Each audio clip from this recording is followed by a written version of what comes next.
Salut. Il était une fois dans une tribu inuite, là où il fait toujours très froid et où il y a beaucoup de glace et de neige. Il y avait là un chef de tribu que tout le monde aimait bien. C'était un bon chef. Il était jeune, il avait une très jolie femme. Une très très jolie femme avec ses longs cheveux noirs, ses yeux de verre. Elle était très belle, la femme du chef.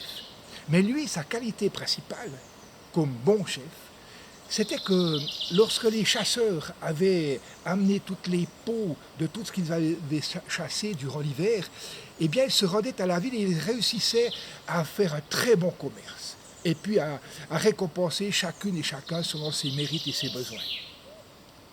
Or, voyez-vous, cette année-là, la chasse avait été particulièrement extraordinaire.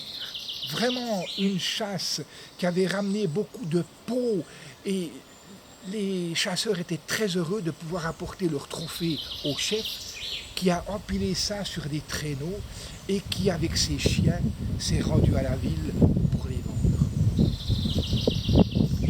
Il est arrivé en ville et comme il était habile commerçant et habile diplomate, il a réussi à faire de très bonnes affaires.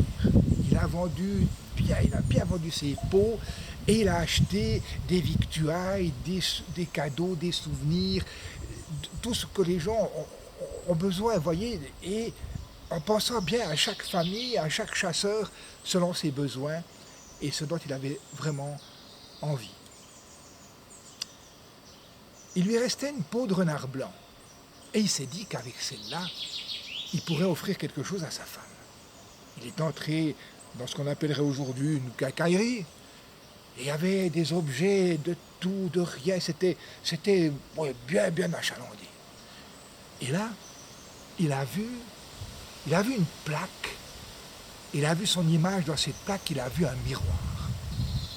Et il s'est dit, ben voilà le cadeau idéal pour la femme du chef. Il n'y a pas de miroir au village. Et ainsi, ce sera la femme du chef qui aura le premier miroir du village.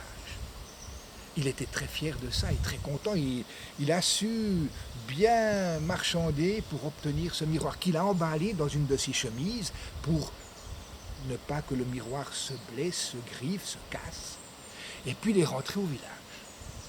Quand il est arrivé au village, c'était la fête. Alors il a distribué à chaque famille, à chaque chasseur, ce dont il avait besoin, ce qu'il avait envie. Et vraiment, les gens étaient une fois de plus comblés par l'extraordinaire sens du partage de leur chef.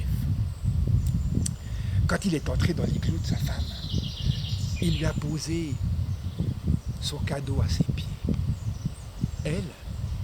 Elle a déballé le cadeau, elle a ouvert la chemise de son mari, elle s'est penchée, elle s'est relevée, elle était pâle, livide, elle avait des larmes aux yeux, elle a quitté l'igloo, elle a couru jusqu'au village voisin, chez sa mère.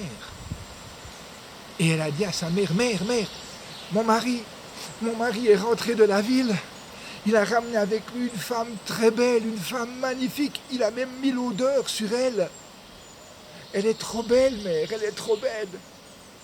Et la mère a dit, comment ? Mais comment est-ce possible ? Comment est-ce possible d'avoir une femme, une fille aussi belle, plus belle que ma princesse, que ma goutte de rosée du matin, comme mon rayon de printemps ?